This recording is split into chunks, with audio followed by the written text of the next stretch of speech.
All right, good morning and welcome to an informational briefing of the Committee on Energy and Environmental Protection. It is Thursday, March 12th, 9 a.m.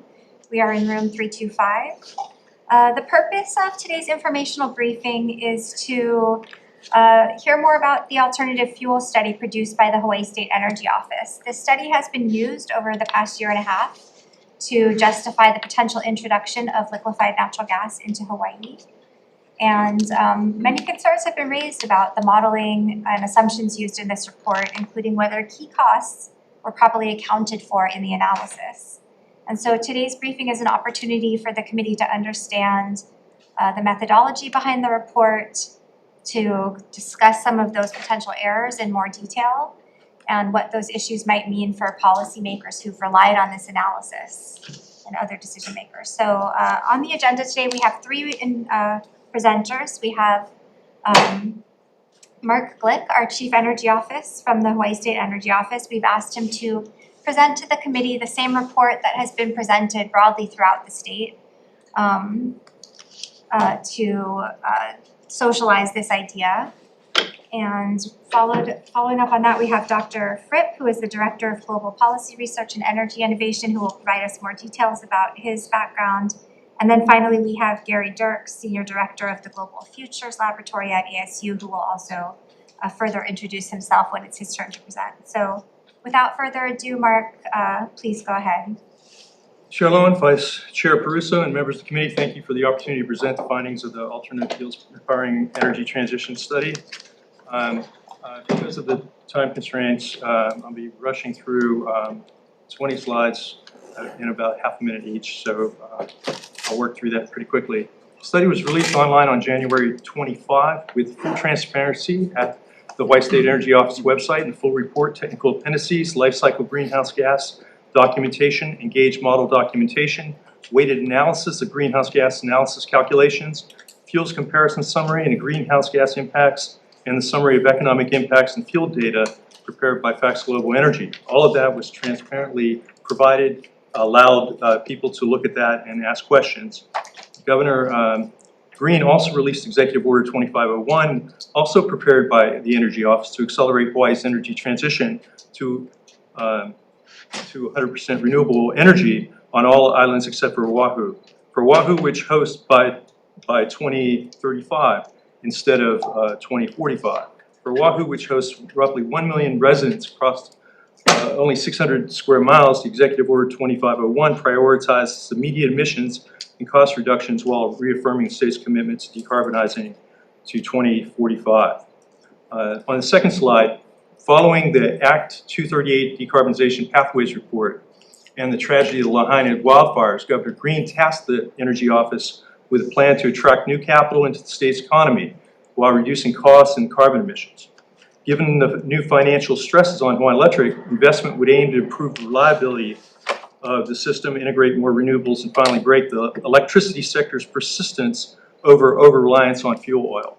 He asked me to do this pursuant to HRS 19672 D5, that subject to the approval of the governor, the Chief Energy Officer shall identify market gaps and innovation opportunities, collaborate with stakeholders, and facilitate public-private partnerships to develop projects, programs, and tools to encourage public and private exploration, research, and development of energy resources.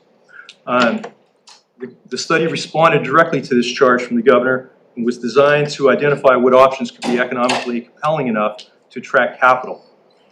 Before describing the study, I want to be perfectly clear. HSEO fully supports the existing legal requirements to shift to renewable energy no later than 2045 and fully supports honoring Act 238's call to decarbonize by 2045.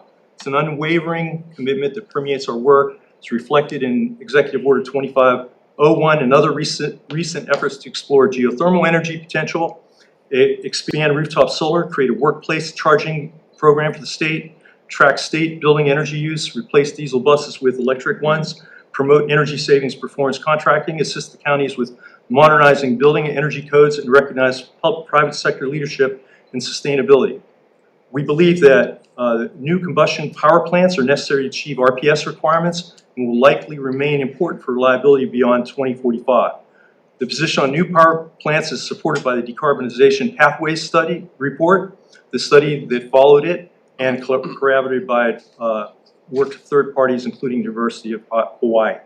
On the third slide, the study found that the most favorable outcomes in terms of cost and carbon reduction and ability to attract low-cost capital would result from replacing and upgrading to high-efficiency power plants on Oahu and using the fuel preferred by power plant manufacturers to operate those units. Continuing to operate power plants on non-optimal fuels increases operation and maintenance O&M costs and reduces overall efficiency, resulting in higher fuel consumption, increased operating costs, and greater emissions. The fuel choice also has impact on how effectively these plants can accommodate fluctuations in renewable energy output. As an example of increased O&M costs, combined cycle turbine power plant that uses residual fuel oil must replace its impellers every 2 years due to pitting and scaling of the impellers from improper fuel use. As such, the efficiency of power plant cannot be considered independently of fuel choice. Efficiency is inherently linked to the fuel used for operation with significant applications. Next slide just points out the fact that in assessing the renewable fuel mix post-2045, study makes it clear that it represents an early stage assessment and significant advancements in technology and further planning will be necessary to refine its feasibility. That's what the study said. However, the market for fuels like green hydrogen and ammonia is expected to fully develop in the next 10 years. Should these technologies not mature or realize cost efficacy as anticipated, renewable natural gas, biodiesel, and renewable diesel will remain potential options for firm generation and dual fuel power plants. According to HNEI, new solar and storage resources have not fully replaced the retired coal plant, and with oil-fired generation make part of the difference. This information was presented to the Hawaii Natural Institute by the HNEI at the Hawaii Energy Conference in 25 and is referenced in our annual report. The study stimulated deep interest and discussions in many venues among many stakeholders, leading to detailed engineering and investment proposals and agreements among interested parties. To the extent that additional laws or regulations appear necessary to ensure that these fossil fuels are permanently eliminated from the state's energy portfolio as quickly as possible, and no later than 2045, HSEO looks forward to constructive dialogue with this committee, other lawmakers, and other agencies to triple down on the state's existing obligations and promises.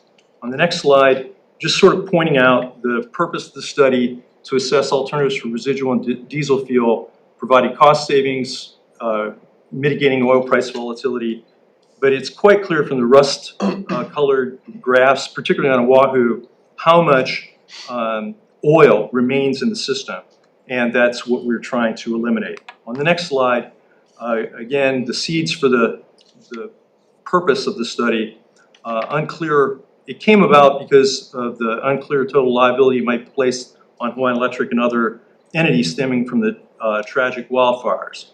And of course, Governor Green spoke candidly about how the Indo-Pacific Command urgently requested the governor do all he could to keep Hawaiian Electric from bankruptcy and so on. So he tasked me with ways to find reduced cost and carbon in such a way it could attract capital to keep our energy system vital. On the next slide, this is the heart of the matter. The fact of the matter is Hawaii's power plant efficiency is far below the national average. The primary finding of this study is that the U.S. average of all fossil fuel power generation units is 40%. Power plant efficiencies of individual Hawaii power plants are located on page 27 of the life cycle greenhouse gas analysis and technical documentation. The average efficiency of power plants on Oahu collectively is 32%. So you can imagine it's almost a 25% reduction or excess use of fuel to get the same amount of energy into these systems. That's what we're basically saying needs to be changed. And the firm power deficit also comes from age, on the next slide, age inefficient power plants in the current Hawaiian Electric system, with forced outages in the past 10 years that have increased significantly. I won't elaborate on that, but that, again, is this power plant deficiency that we're pointing to. On the next slide, we're the only state in the nation that generates most of its electricity from oil-fired generators.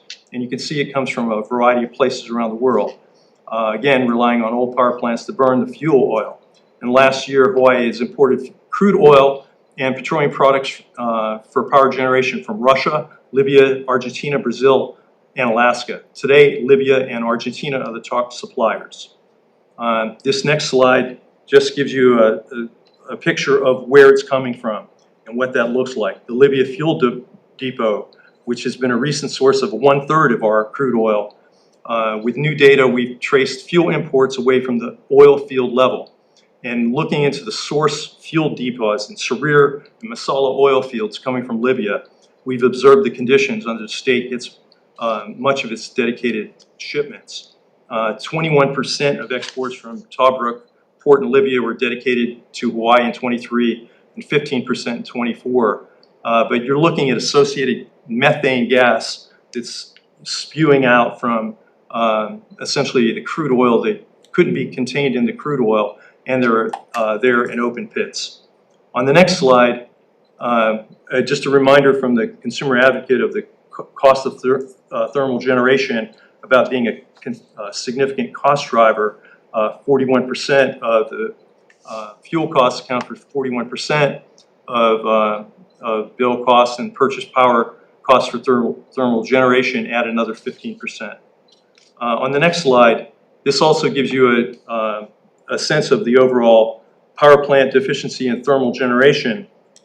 In addition to the thermal generation power plant deficiency, maintaining forward progress on renewable generation has been challenging for a number of factors. And really what you're looking at is the land that's required, the 22,000 acres. And it's very difficult, again, to see on the map completely, but you're seeing that really large swaths of land that would require public approval. And essentially, we also know that solar battery capacity is so deeply needed, and it's been affected by a variety of economic impacts post-COVID. Russian invasion of Ukraine and Maui wildfires. We also dealt with inflation, supply chain disruption, creditworthiness of Hawaiian Electric affecting the financing of renewable projects, federal tariffs, rollback of federal tax credits. Everything we're hearing from PECO and independent power producers where the costs are going up. Add that to community and political backlash to renewable projects, particularly the opposition to onshore and offshore wind projects. List of near-term prospects to decarbonize 68% of Hawaii's generation of renewable energy grows even shorter.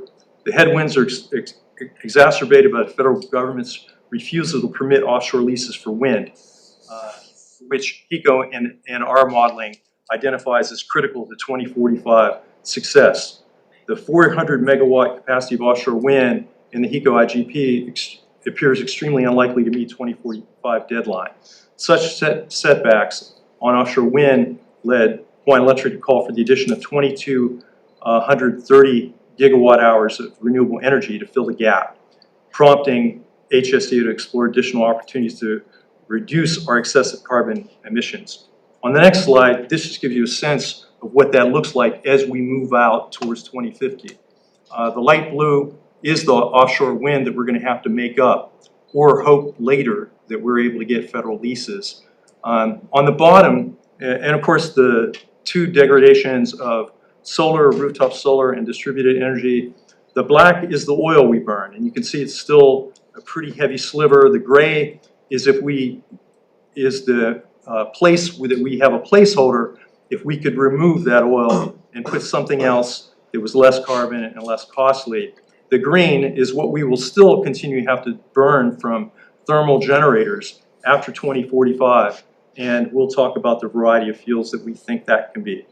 On the next slide, I'm not going to go into great detail, even though that may be a topic of other speakers, but we have the environmental scientists that led our life cycle cost analysis, and of course, there are explicit requirements to analyze life cycle emissions for combustion projects in current law.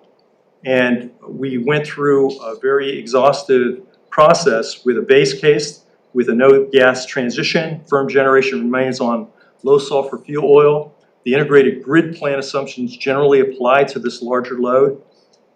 YL repowering costs were not included, and that becomes a huge element of what the real costs are going to be to the base case solution moving forward. And then build case, the only thing primarily was gas infrastructure was added, and LNG replaces only the low sulfur fuel oil generation. The renewable energy estimates in the integrated grid plan prevail. Heat rates, weighted average used to convert fuel price forecast to dollars per megawatt hour.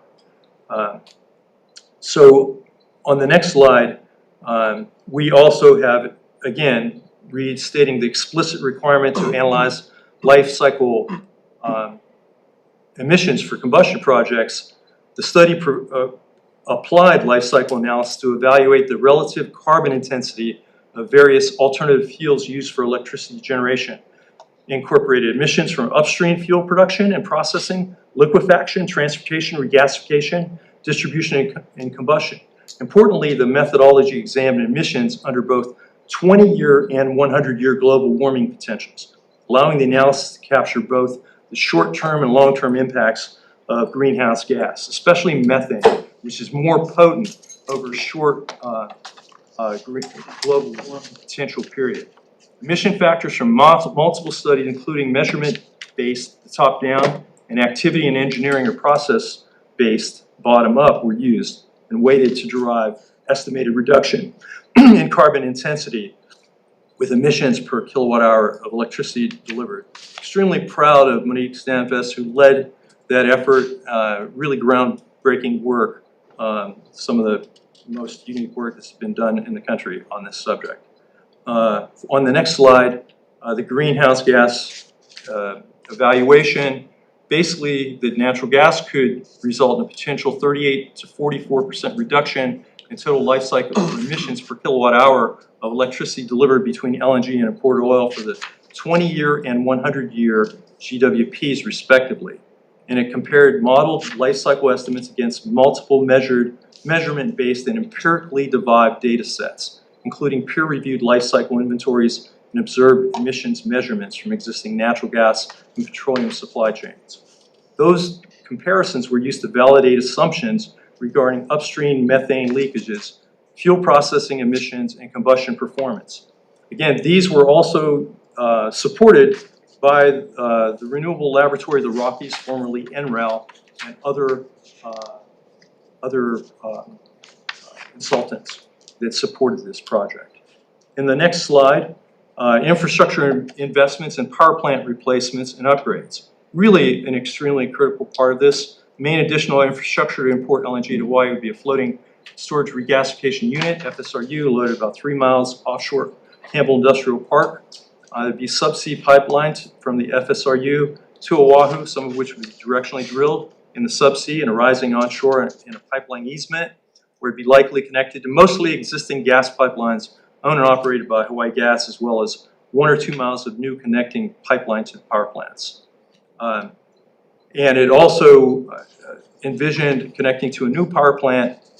We did it for estimation purposes at the former AES coal plant at Barbers Point, as well as to Campbell Industrial Park and Kalilo Partners power plants. Initially, we looked at converting or replacing selected power plants on Oahu, Maui, and Hawaii Island.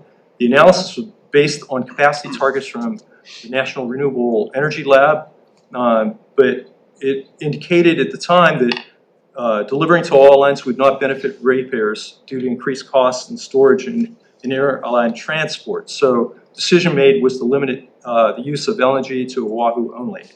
Next slide deals with 2 other power plants which performance emissions would be significantly improved if those operated on natural gas, which were not included in the study. 99 megawatt power plant at Pearl Harbor to be built at Amoresco, and the Waiau power plant. At the time of the study, the cost of Hawaiian Electric's proposed upgrades to 6 units of a revised project cost of approximately $1.155 billion represents a 36% increase from the best final offer bid price under the Stage 3 request for proposals. Now, I'm not going to elaborate into the cost impacts of that. We didn't cover that in the study, but we did address those concerns in a statement of position filed with the PUC on March 9th of of this year. And we also point you to rebuttal by Hawaiian Electric on those comments, which was just submitted yesterday, if you want more information. But on this next slide, the build case versus base case essentially shows you the differences. And we're basically carving out only a replacement of the fuel oil to be replaced by something else. Again, natural gas was the thing that through the comparative analysis was shown to be the only thing that could reduce cost in carbon. But essentially everything else is essentially the same. On the next slide, it concluded that fossil fuel reductions must remain a priority of the state to meet its constitutional responsibilities. Again, that's in the study. Another key objective was to find pathways to rapidly counter Hawaii's constant exposure to high oil prices and volatility, which we can see again today, which will remain as long as petroleum-based liquid fuels are a dominant power generation fuel. Following a publication of the study, HSEO has been approached by JERA, Shell, Woodside, Samsung, Heavy Industries, among a few others based on their willingness to invest in the state. I'm not going to elaborate on the background of JERA, who has often been misaligned compared to others like Nextera, but the fact of the matter is they do have a full decarbonization plan in their area, and that's noted in my testimony. I just want to conclude by saying the next steps, or our objective was to identify options to attract investment to modernize the state's energy infrastructure, especially important in the light of financial uncertainties faced by HECO following the August 8th, 2023 wildfires. HSEO deeply appreciates the discussions about the realm of possibility that have followed the study. Further, the study challenged the private sector to come up with capital plans for consideration, and that goal has been achieved. The current state of play is as a desktop technical feasibility analysis, and that's all this study was. Outreach and engagement with key stakeholders in communities and regulatory or permitting agencies beyond the scope of the study are now ongoing. That's what's critical. Shipping industry demand for LNG also exists given that Matson and Pasha are currently operating container ships on LNG. As Matson CEO Matt Cox recently told Pacific Business News, the new vessels Matson is introducing use LNG fuel, which is less expensive than conventional fuels. As a result, fuel surcharges will be reduced or moderated. Unfortunately, they aren't unable to refuel here. So they refuel on the West Coast using US gas, come here, and then go back. Or they use oil in dual fuel on the ships that are dual fuel. Based on additional analysis, integrating energy stakeholders such as Hawaiian Electric, Hawaii Gas, Pasha, and others into the energy transition strategy is taking place. The next steps we expect to see following take place in the coming weeks and months are updated plans that yield significantly higher benefits than those estimated in the HSEO study and reflect broader stakeholder support and participation. 2, front-end engineering design, and immediate commencement of critical regulatory process. Thank you again for the opportunity to testify on this recent work, and happy to answer any questions you may have.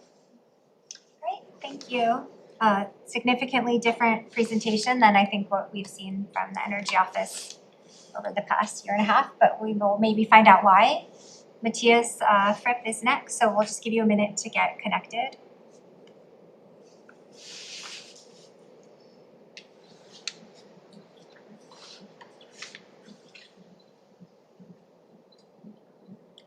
And just go ahead when you're ready. Well, thank you to the chair and to other members of the committee. It's an honor to be here. My first time speaking in front of a legislature, so I'm a little bit nervous, but thank you for having me. So I'm going to talk about the study that Mark was just talking about and some analysis that I did of the underlying analytical work for that spreadsheet. As my background, I'm Matthias Fripp. I'm the Director of Global Policy Research at Energy Innovation. That's a think tank that specializes in providing good analytical support for policymakers that are considering how to successfully make a clean energy transition. Before that, I spent 10 years as a professor of electrical engineering at the University of Hawaii at Manoa. And there and for several years before and after, my work has specialized in creating the tools that utilities can use to design low-cost, high renewable power systems. So really getting into the details of how do you balance a grid and keep it reliable and also low cost and avoid emissions. As part of that, I participated in and advised on a couple of Hawaiian Electric's long-term planning processes. And most recently, I was on the technical advisory panel for the integrated grid plan process ending in 2023.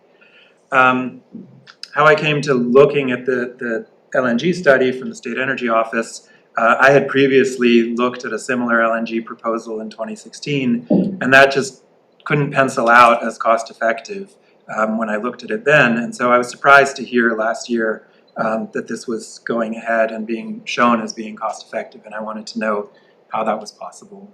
And Mark and Monique were kind enough to share the underlying spreadsheets for this, which I really appreciated. It's a great level of transparency to be able to look at exactly how numbers came into the report. This is an overview of my findings. Unfortunately, they're not super positive about the report. The top line finding is that the spreadsheet, the underlying cost-benefit spreadsheet that drove the main figures in the report, has various mistakes. Some of them are spreadsheet errors and some of them are more sort of judgment errors, but collectively they raise the apparent benefits of switching from fuel oil or LSFO to LNG by about $1.2 billion. And if you correct those mistakes, you end up with the cost of LNG seems to be about $300 million more than the benefits, mainly fuel savings that you could expect from adopting it. On the other hand, and this will be the sort of last couple slides today, it's possible to have big savings by adopting solar power more quickly. So the State Energy Office's study, there's really kind of three different plans for Hawaii's power system that are in play right now. Hawaiian Electric introduced two different plans as part of the integrated grid planning process. One is what they call their preferred plan, which is actually quite oil dependent, and that's been the benchmark. That's the sort of base plan that the Energy Office report benchmarks against. So that's kind of looking at, is LNG better than oil for that bottom slice of power in that graph? But there's also a different plan that HECO has, which was designed from the start to be cost minimizing, and that has much more solar, but somehow became their alternate plan and not the main one. And that, we'll see at the end, looks like it's likely to be much less expensive than either of these fossil fuel dependent ones.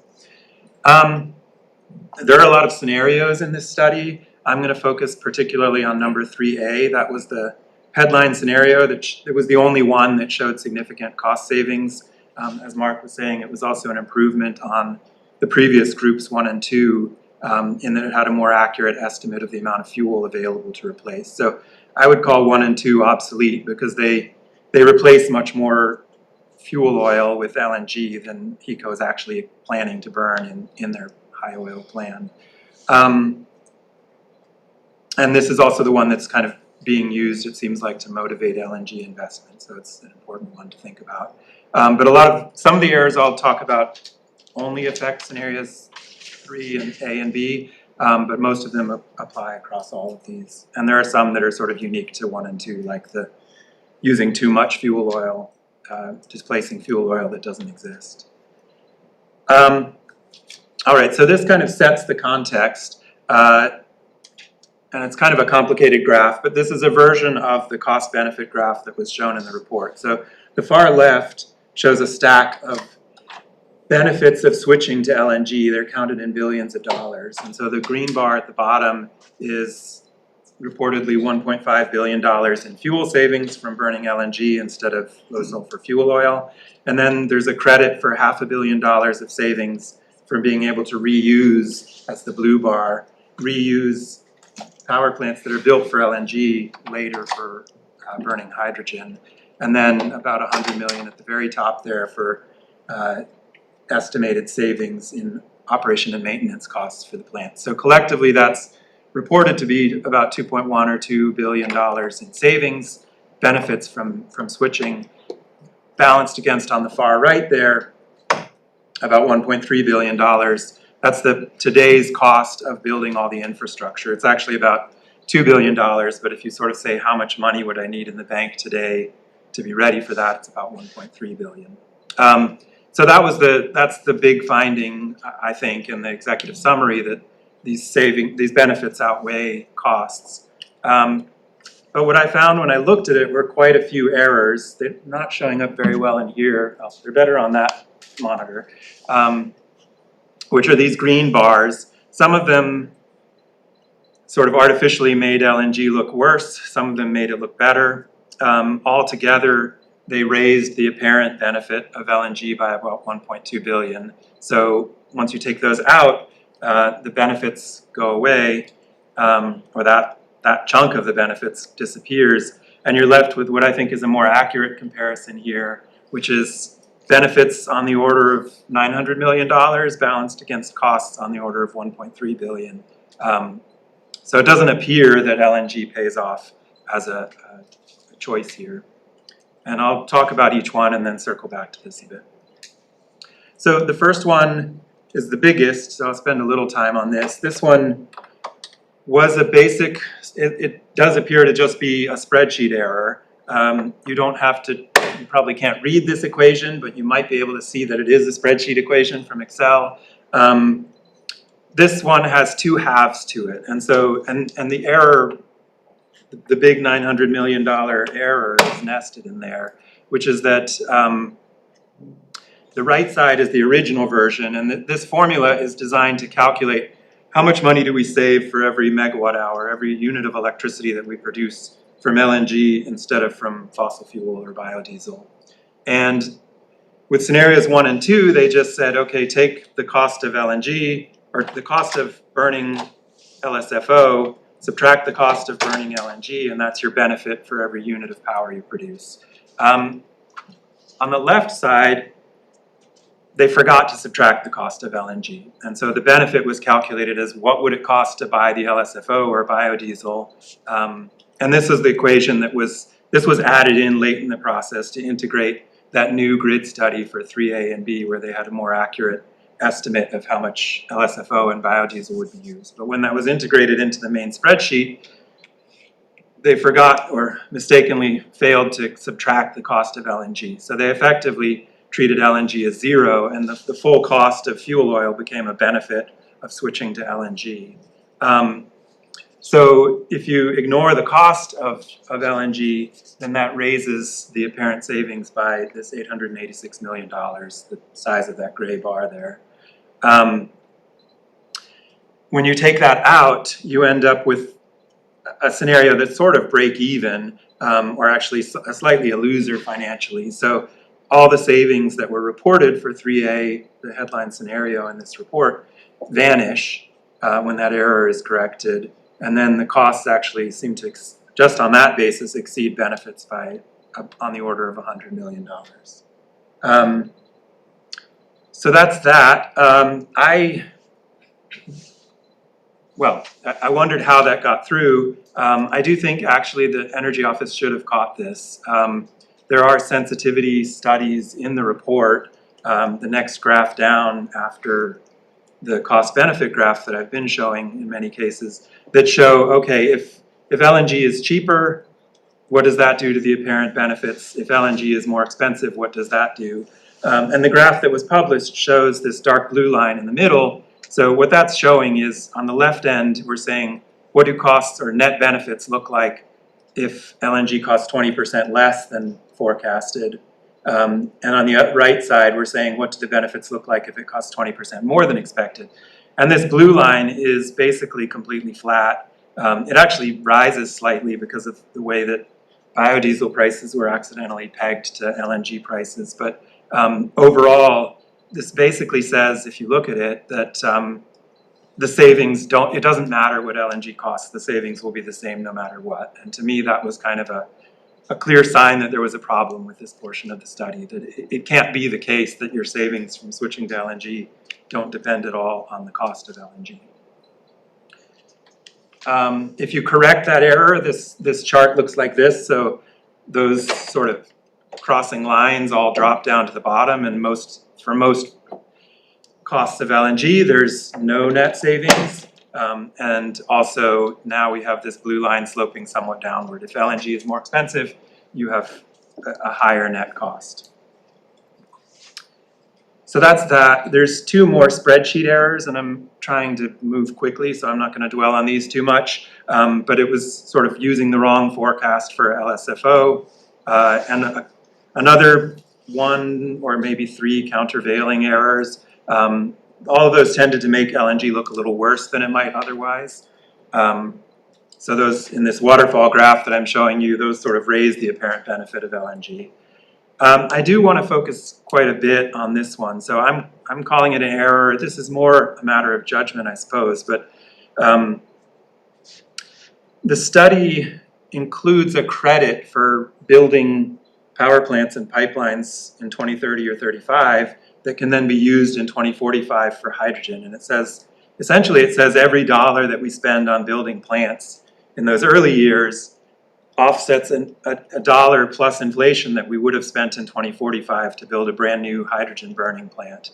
And on the face of it, maybe it sort of makes sense, but there's two real fundamental errors, I would say, in that assumption. One is, this is a fairly fuel-intensive plan. It's already a bad idea to be burning this much LNG or LSFO, but to switch to that much hydrogen or biodiesel at the prices that we expect and that the State Energy Office expects would be just catastrophic. It's very expensive. I'll show some graphs of that later. And so it seems very implausible that in later years we'd want to burn that much hydrogen. And even HECO's low solar plan, their high oil plan, has a sort of sudden switch to solar in 2045. So even they don't plan to burn hydrogen. So first is the question, do we want to burn hydrogen in 2045 on that scale? And the answer is probably no. The second part is maybe it's sort of accounting errors, but there's no accounting for the fact that you're building these plants early and they're not going to be brand new hydrogen plants in 2045. They're going to be halfway through their useful life. So you're not getting a brand new plant, so you shouldn't give yourself credit for having a brand new plant. And also, actual dual fuel plants don't exist. The manufacturers are selling plants that they say will be dual fuel, but that's going to require some kind of upgrade kit later that they don't manufacture or sell yet. So you're gambling that they'll make one, and it's included with no additional cost when it's more likely to cost about a third of the cost of a plant. It's quite a major upgrade of the burners and the turbines and so on to switch fuel like that. So there's errors, A, in whether you'd want to do that with hydrogen, and B, whether the costing is right. And so I don't think this is credible to include. The way I described it here, I was trying to think of a sort of clear explanation, is that it's kind of like if I want to buy a gasoline-powered boat today, but I can't quite justify it, I instead say, well, I think my kid is going to really need to buy a hydrogen-powered boat 15 years from now. And so I'll buy the boat today and give it to him, and he'll convert it at no cost to hydrogen. And then I'm going to claim credit for giving him a brand new boat in the future for what I need in the bank today to do that. And it just doesn't, if your kid's not likely to need a hydrogen boat, it doesn't really pencil out. So I don't think it makes sense to include these. I think the State Energy Office is kind of aware of that, because for every case that has hydrogen, there's another case that doesn't, this credit. And I just don't think it can stand up to scrutiny. So I'm calling that an error, and that's quite significant here. And in any cases that show a net benefit from LNG, they're really driven, the other scenarios are driven by this hydrogen credit. There's a couple more which don't have that big of an effect, but one is that the Pu'uloa and Waiau Repower new thermal plants that Hawaiian Electric is proposing were introduced a little bit later than the integrated grid plan, and they're more efficient plants. So the study assumes that all the LNG, all the oil will be burned in the inefficient steam plants that HECO has now. But in fact, HECO already has plans to build some more efficient plants. And so there's not as much savings available because there's already more efficient plants on tap, so there's less money to be saved on that. And also the contract prices that were quoted by the contractor, Fax Global Energy, are based on buying 400,000 tons per year of oil, but the the graph that Mark showed earlier is more on the order of 200,000 tons a year of oil, of LNG. So I think the prices are likely to be a little higher, and that's undercuts the cost. So coming towards something like conclusions here to this part, I would say this study does not seem suitable for making these multi-billion-dollar investment decisions. There's a lot of errors. Some are kind of just random errors in spreadsheet formulas. It ends up looking like, you know, sort of a true case of about $1 billion in benefits plus 1.2 billion in error, or net of 1.2 billion. It's about $2 billion in noise going up and down on top of the true number. And so you just can't trust that kind of number. And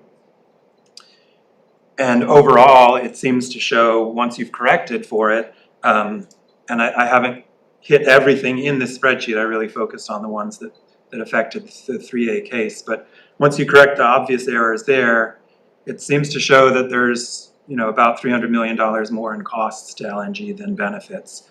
And so you could flip this around another way. Instead of saying it's not suitable for making big investment decisions, after corrections, it shows fairly convincingly that LNG is not a good idea. There's no scenario where it pays off. And so you can say, well, it kind of looked under every rock and there wasn't a way to make this pencil out. That's what this says in a slide. So that's it for this study. And as I said at the start, this study is really comparing two fossil-dependent plans. It's an LNG plan against Hawaiian Electric's oil-dependent plan. Now I want to talk a bit about, well, are there other ways to go? If you want to replace LSFO with something, maybe it shouldn't be LNG, maybe it should be solar instead, which is much cheaper. So this graph on the right is showing the first four are fuels that you can stick into conventional power plants and burn and make power. It's only showing the fuel. So this is after you've built the plant. This is what it costs to make 1 more kilowatt hour of power from that plant. And the far right is what does the all-in cost to build a solar farm and batteries, so you're getting close to 24/7 power from it. Or offshore wind. This is from the State Energy Office forecasts that are in their grid study. The solar and batteries have been coming in a little higher than that, about 15 cents. And offshore wind, I don't have a lot of confidence that it's going to come in at these numbers. But clearly there's some savings available. Even if you've built all these thermal plants and you've got a perfectly reliable system because you have plants to cover your load no matter what, you'd still want to turn them off and use solar whenever it's available just to save the cost of that fuel. It's just cheaper to take solar power than it is to buy fuel to run these plants. And so the Hawaiian Electric plan is kind of to start with this LSFO bar and stick with it more or less until 2045, or more than they should anyway, and then suddenly switch to solar in the last year. The State Energy Office plan is to stick with LNG and then move towards hydrogen and biodiesel in 2045, which doesn't seem like a great idea. This is what I was getting at of sort of catastrophic costs. But in principle, it should be possible instead to save some money by moving immediately towards the cheaper resources like solar here. So I want to spend a little time comparing Hawaiian Electric's, the third plan that I talked about, which is a high solar plan.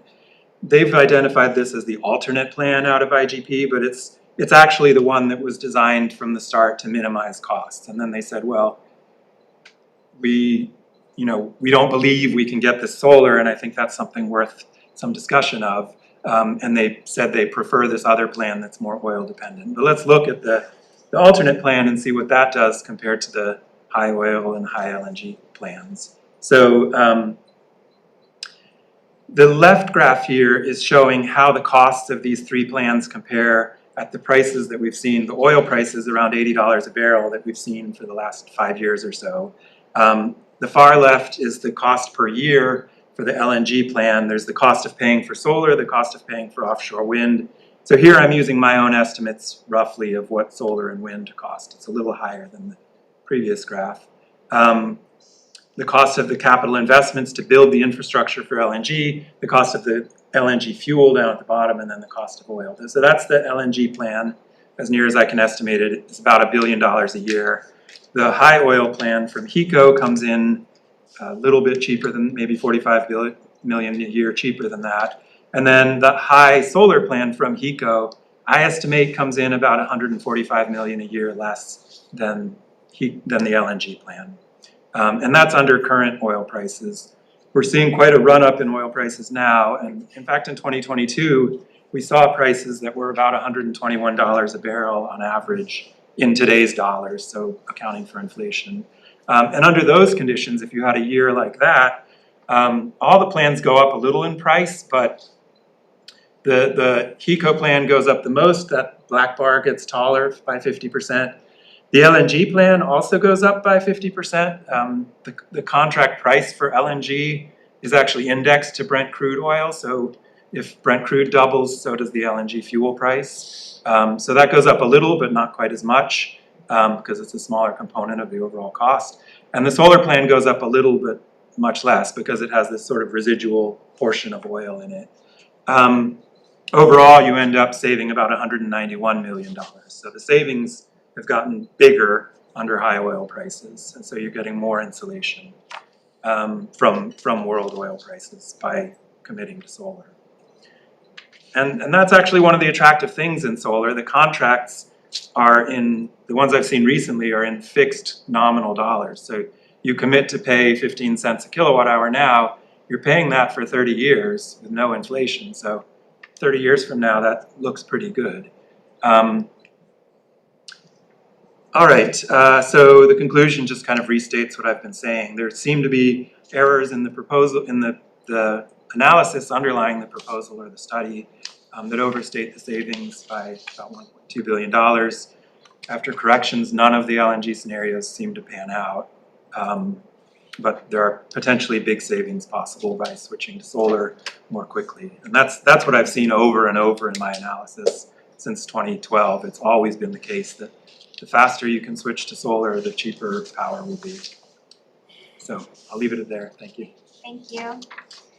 And then I think on Zoom, we're also joined by Gary Dirks, who will also further introduce himself. And this will be a little bit shorter presentation, and then we'll move to questions from the committee members. So Gary, if you're there, please go ahead. Thank you. I am here. And let me see if I can share. Are you seeing my screen? Not yet. Oh, there it is. Yes, we are. Okay, very good.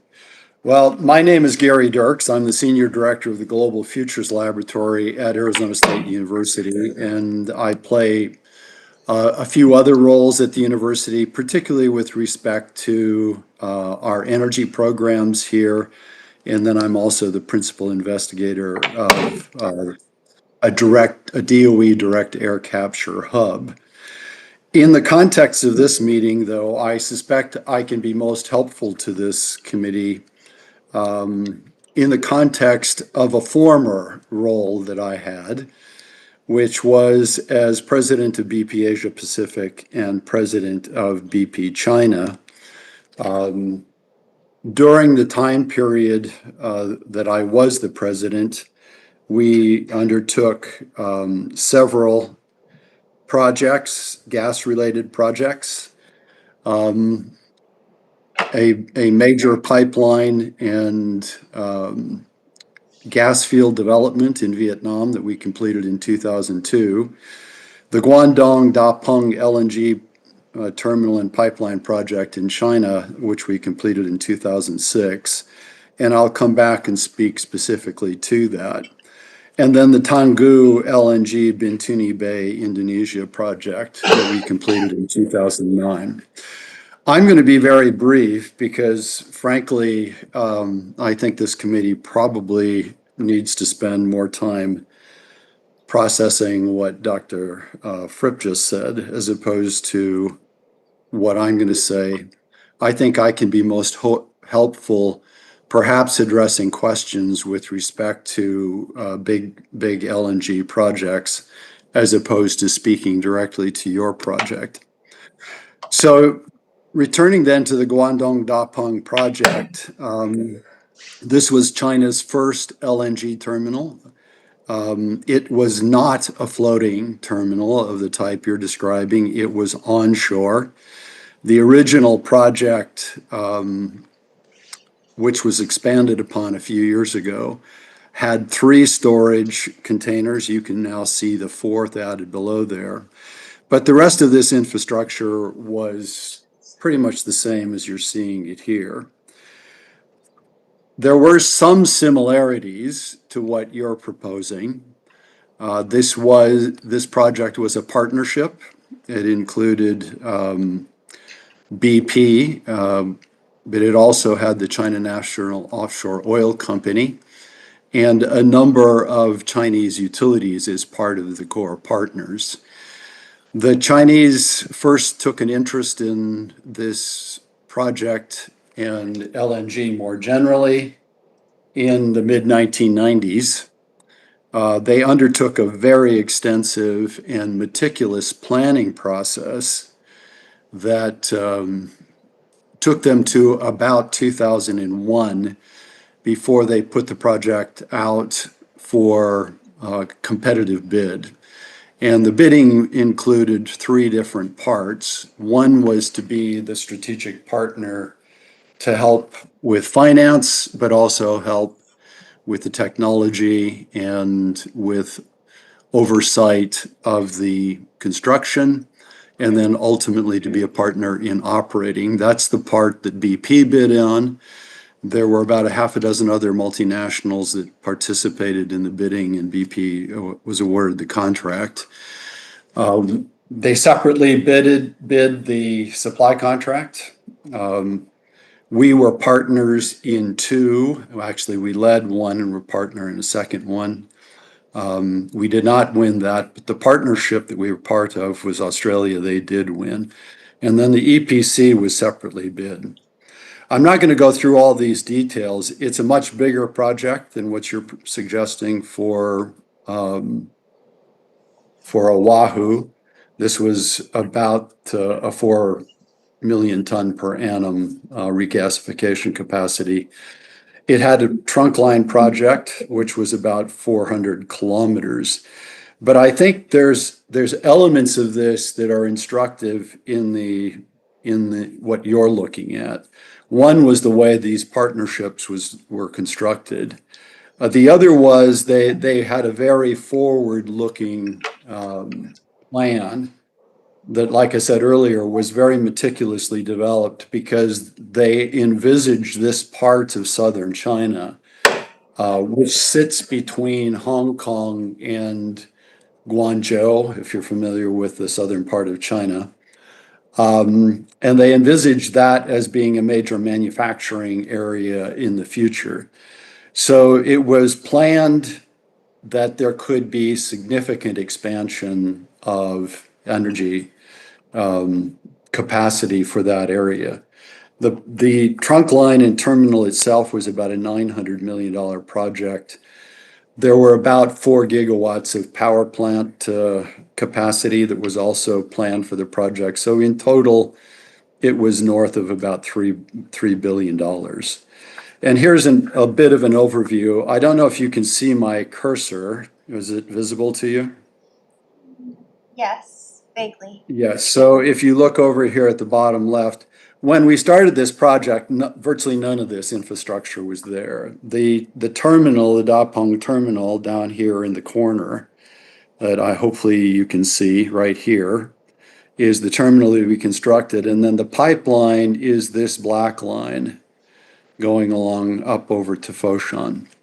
So that was the project. I think, again, given the earlier comments, I won't go through the analogy to the Vietnam project or to the Indonesian project, and rather I'll just stop there and be willing to take any questions about these kinds of projects that might be helpful.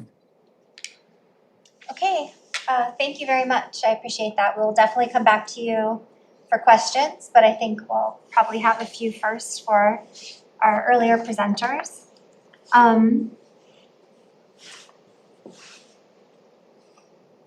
mean, I think that it's kind of very aptly presented in a very calm way. New information here that's really surprising is the fact that the fuel costs were omitted from the analysis. So I guess Energy Office, if you could come up to the podium.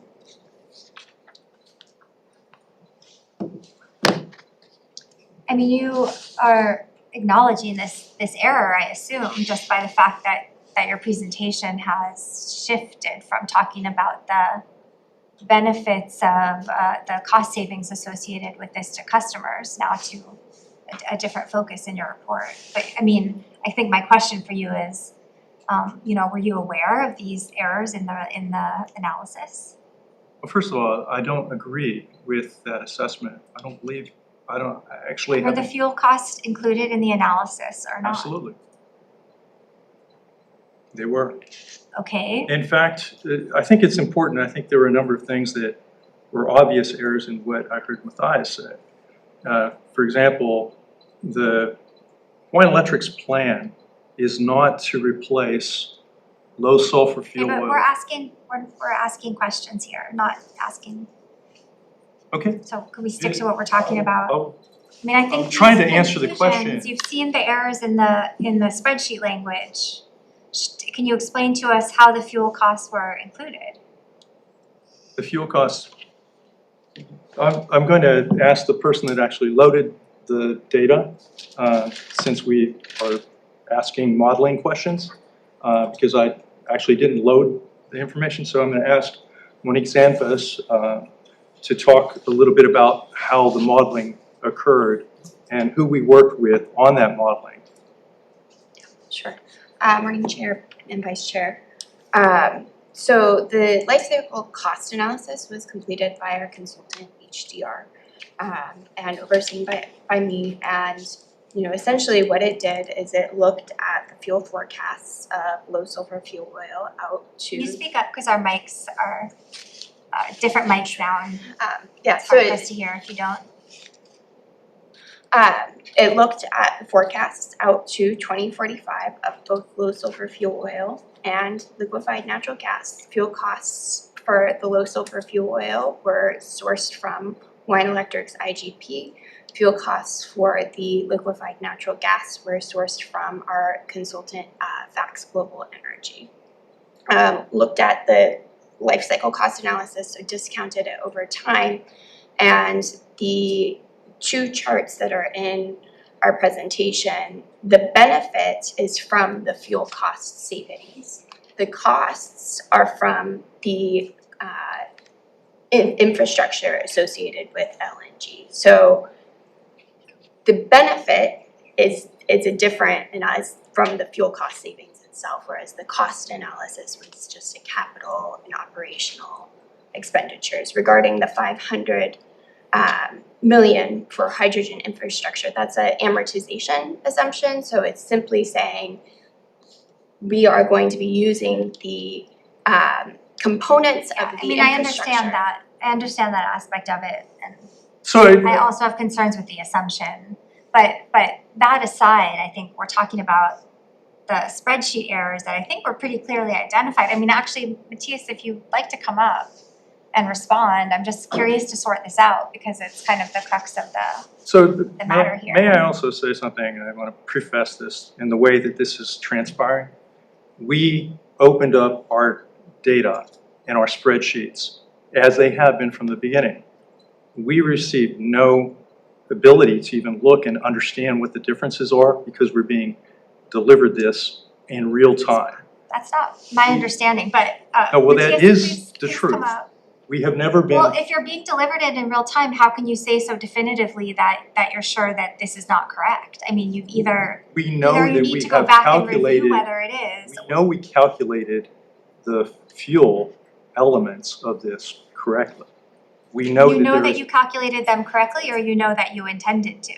well, are you positive there, these errors that have been identified are not there? Because what you're telling me now is that you had no heads up on this and you're just learning about it now. Well, in So terms of how being could you able to have an compare answer? exactly what the actual analysis is, and maybe there's again a different perspective. This is dealing with, a particular part of the modeling, and this is dealing with another part. So maybe they're talking over each other. So we would I just. mean, this is not trivial. None of these errors are trivial, in fact. But this in particular is pretty much wipes out all the cost benefits you've been talking about for the last year and a half. Well, one of the cost errors that Real. were stated had to do with our use of essentially what was called, which is not in the study, a hydrogen benefit or We're talking credit. about the cost of the LNG fuel. We'll get to the hydrogen benefit later. Benefits. So the fuel cost savings were benefits. And if you look at our graphics in the alternative fuels study and as presented here, it's a benefit. The fuel cost savings are presented as a benefit over time in comparison to the overall costs of the infrastructure. So all we're saying is if you implement, $2 billion, which is a huge price tag, I fully recognize that. But it's just simply demonstrating that over time, the fuel cost differential between ultra low sulfur diesel, low sulfur fuel oil, and LNG over the 15 years pays for a portion, it pays back a portion. Okay, and what Dr. Fripp is saying is that there was a masked error. Portion of Okay, can we hear from Dr. Fripp, please? So I guess I'll say that, spreadsheets are complicated. This spreadsheet, I think, became increasingly complicated over time and took a lot of unpacking to figure out what's going on here. When I came across that error and was fairly sure that it was an error, I emailed Mark and Monique about it about 3 weeks ago, and they said they'd get back to me, and I haven't heard back since. I guess I could have followed up on that to see where things were going. So I knew I was going out, I'm sticking out my neck saying this is an error. I don't want to come out and say there's this big error and then it turns out to be nonsense. I have some professional pride on the line as well. And so I investigated, as far as I possibly could. I talked to other people who said, yeah, this does look like an error. I looked closely at this equation. But for me, the most compelling thing was the process I went through was I first verified, okay, this spreadsheet does show that it has a version of the cost-benefit graph that's identical to the one in the report, and a version of the sensitivity graph that's identical. So I was pretty confident that I was getting what had gone into the report. And then I said, okay, if I'm right, I could change the cost of LNG to anything and it won't affect this, the graph will still look the same. And so I went into the place where the LNG forecasts are and I multiplied them by like 100 or something. So some insane amount of money per kilowatt hour of power. And the graph was unchanged. And so that gave me a lot of confidence to say this scenario, it's only 3A. It's an error in the way that the Plexos data was incorporated into the spreadsheet just for 3A. This didn't affect 1 and 2.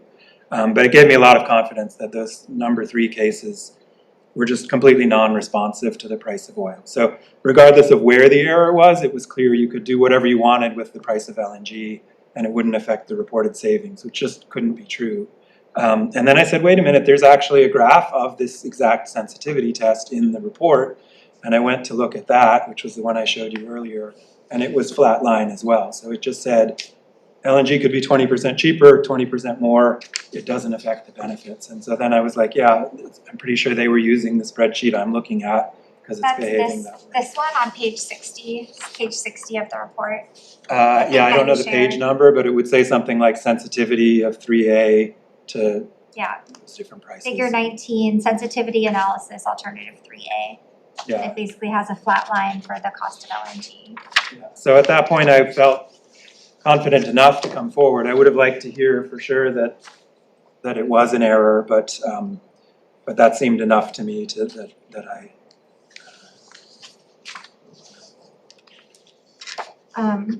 I guess in your kind of forensic analysis, because you got the spreadsheets, you could kind of see some of the work that went into it. I mean, what was your impression of that?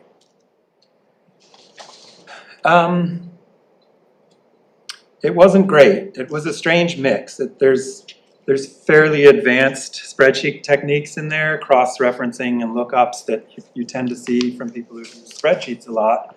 But then on the other hand, the way that the grid was, the energy information was treated and the financial analysis over time was treated didn't look to me like the way that anyone who studies power systems or sort of corporate project financial analysis would do it. There was kind of strange treatments of the cost of capital, that it was sort of using Hawaiian Electric's allowed cost of capital as a time value of money effect, which wouldn't get used in any of this kind of analysis. Normally you'd use the mix of debt and equity that Hawaiian Electric has, and that would also only be used for their own internal analysis. And for public policy, you'd use a different lower discount rate. So that kind of thing is obvious to people who work a lot with utility finance, but just seemed wrong to me. There wasn't much sort of grid analysis in the main spreadsheets either. No sort of readjustment of how the existing plants would be operated when new plants came available, which tends to be front of mind for people who are planning the operation of the grid, that you say, well, when we put in this new, more efficient plant, then that other one, older one that's still online is going to run less, and that kind of thing. So it didn't seem like it was something that an electric utility would put together, or someone who, at the PUC, say, someone who works a lot with grid planning would do. Yeah, and yeah. Okay. So just to follow up or get further clarification, when you were seeking to verify or kind of solidify your assessment, who specifically did you talk to? Did you speak to other scholars in this field who work on similar kinds of issues, or? I talked to a couple of others. I talked to Michael Roberts, who's in economics at the University of Hawaii, who we actually worked together and were asked together for the information from the energy office. He, I don't think, had time to dive very deep in it, but thought it looked about right on the face of it. I talked with Jay Griffin, who's at the Regulatory Assistant Project and formerly a commissioner here. He also didn't have time to go through the whole spreadsheet, but from looking at that part, he agreed that it did look like a mistake there. But it is tough. Like it's a complex formula. In some ways, it's not surprising that it stayed there for so long, because I had to really unpack. Like I was backtracking from the final answers. I was sort of what numbers come into the final answer and what come into those, and sort of taking apart the equations and making sure I understood every part of it. And that's how I came across it. So it would be easy to overlook. And then you talked a little bit about how you tested your assumptions. And I guess I'm curious as to whether you have example or you have, some evidence of that testing. If you could maybe send that to the committee, so show us how when you modeled or input different values, how there was no change, because that would be helpful for us to be able to verify that actually, your, analysis is correct. Yeah, So- I'd be happy to do that. Okay. It's just a matter of putting in Right, a really big right. number But in for the us, like, LNG we're row. not, we don't have access to that kind of framework for doing that kind of work, so Sure, yeah, I could do that. thanks.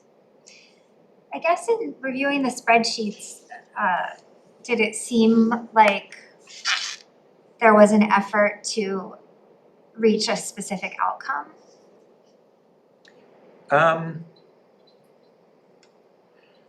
I would say my impression was that there was. It's hard to say definitively. It's more a kind of intuitive sense. But in all the work, there were multiple rounds of work a lot of which didn't end up, might be described in the report, but didn't actually end up driving the final figures and numbers that were shown in the report. So there was some work with NREL's Engage model and then a customized version of that. None of those numbers seemed to go into the final analysis.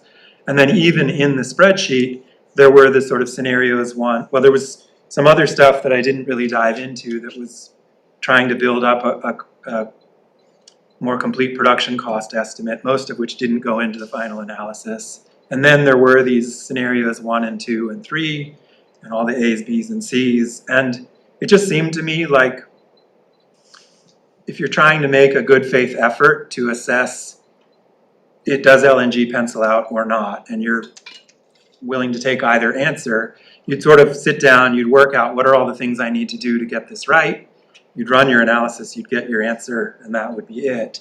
They didn't really get to that point until the last scenario, and it's kind of like if you'd done the last scenario, you wouldn't have needed 1 or 2 because they became obsolete. So it's like, it seems like there were constantly more scenarios being added until a pro LNG number came out, and then the effort sort of stopped there. At least that was my impression, was like by accident 3A showed a big benefit to LNG, and then lo and behold, okay, we'll stop there and not look at it too closely.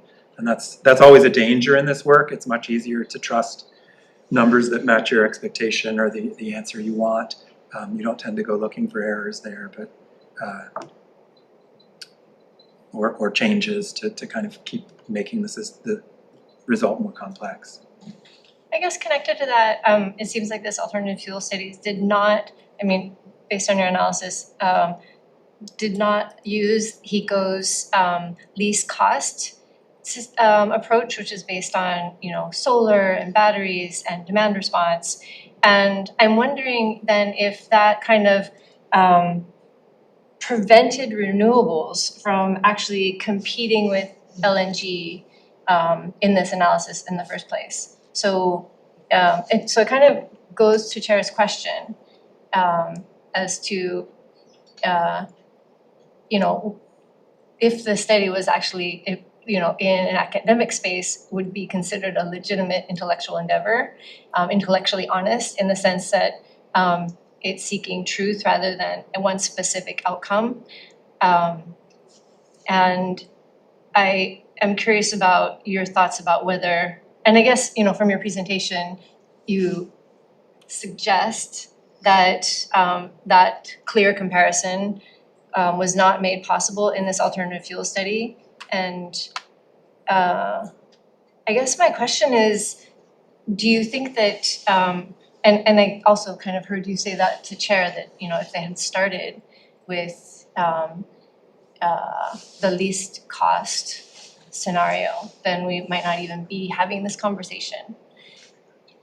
Yeah, so the analysis really was framed as comparing LNG to what's described as the base case or the what you might call a business as usual case, but the only base case that was ever considered was the one that HECO has identified as their preferred case, but it is quite a high oil one.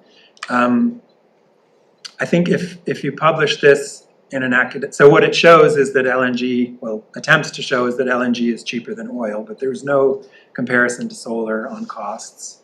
I think if you publish this in an academic journal, one of the reviewers would probably pick up on that, and they would say, be very careful of your language. You can't just say there's savings from LNG. You have to narrow the language to say, LNG appears to be cheaper than fuel oil, but we haven't compared other things, or they might require you to compare to other things. So there'd be a requirement to do some caveating to say this isn't the final word on whether LNG is the cheapest. It just says it's cheaper than fuel oil, potentially. And so, I think anyone who was aware that solar comes in cheaper than buying oil would say, how about that for comparison? And that doesn't seem to have been done. And I think you mentioned in your presentation, like, this is not just a matter of intellectual rigor, but it's also a matter of this being the basis for, multi-billion-dollar investment potentially. So that has frightening policy implications. So that's really, I'm very concerned about not just the errors, the potential errors in terms of zeroing out or making, immutable the cost of LNG, but then also like it seems to me there's multiple reasons to question this study. And I am deeply appreciative of you kind of pointing out some of those, and I hope we can talk about some more of them. But on that note, let's, I think we still have to resolve this matter of the fuel costs being excluded. So I have more questions about that. But before that, I think the other big kind of chunk there that detracts from the benefit side of the cost benefit analysis is these assumptions that have been made about hydrogen. And I think in your presentation, you kind of approach it like you're accepting the assumption that hydrogen will be like available, viable resource at all, and you're just talking about whether it's fair to deduct this cost of infrastructure in the present as a credit to infrastructure in the future. But in fact, I think maybe you can speak to this, there's just I have a lot of uncertainty and questions about even that base assumption that hydrogen will be a viable option, clean hydrogen, in any kind of cost-effective way, if it's even available. So if you could speak, and I would follow that up by saying if we're discounting or writing off the like high solar alternative because Energy Office will make arguments it's not viable for XYZ reasons, or potential geothermal because it's not viable for whatever reason they propose. Any of those, it just seems like we're allowing for a lot of speculation about the advances in new technology for some fuel sources or technologies, and completely looking with a pessimistic eye at other types of energy resources. So if you can speak to that. Yeah, there's a lot there. My impression was this is a very fuel-centric study. It takes as a given that HECO will continue to burn a lot of oil, which they have said is their preferred plan, but they haven't tried to get, frustratingly, they don't have to get investments past the PUC to go ahead with that. They actually, this high solar plan is just the preferred plan plus a bunch of solar, and if they don't bring it to the PUC, it's very hard to get that solar, but it would certainly be a good idea to have that solar. So this kind of takes as its jumping off point an assumption we're going to burn a lot of oil and replaces it with LNG in the near term, and then some other fuel. It's a kind of identified as hydrogen, but also possibly biodiesel as a backstop. And it doesn't get to the question of like, should we move away from fuel? And on that hydrogen credit, there's a sort of certain circularity there that says, well, we can justify LNG now by the fact that we're going to want hydrogen later, even though it's forecast to be much more expensive than LNG. So it's like, if it doesn't make sense on its own to do LNG now, it's not going to make sense to do hydrogen later. So that assumption that we'll do it should stand on its own. And there was never any actual analysis of whether post 2045, would you rather be burning hydrogen or biodiesel or switching over to solar? And that should have been part of it as well. If you're going to claim credit for this hydrogen infrastructure, you should look at whether you'd want hydrogen after 2045, and it's very unlikely that you would. On the question of, and hydrogen, there is no international shipping of hydrogen right now, so that is somewhat speculative. I think that's what you're getting at, is like, we're presuming it'll come. There is some shipping of biodiesel, so you can kind of squint and imagine that you could get biodiesel in. And all quite pricey, right? We're talking about clean hydrogen. Yeah, biodiesel is the most expensive fuel that's burned on Oahu now. Hydrogen, you just can't buy it as a fuel, but in the forecasts that are shown here, which I showed up there, it's on the order of double the cost of fuel oil or LNG. And those are pretty optimistic forecasts of a 2040, 2045 price for it. There's lots of technological progress, so that's always a challenge in this work. Solar keeps getting cheaper every year, wind gets cheaper. Offshore wind, there's a lot of hope that it'll get cheaper, but nobody's really done large-scale floating offshore wind yet, so it could be 25 cents a kilowatt hour, it could be 8 cents a kilowatt hour.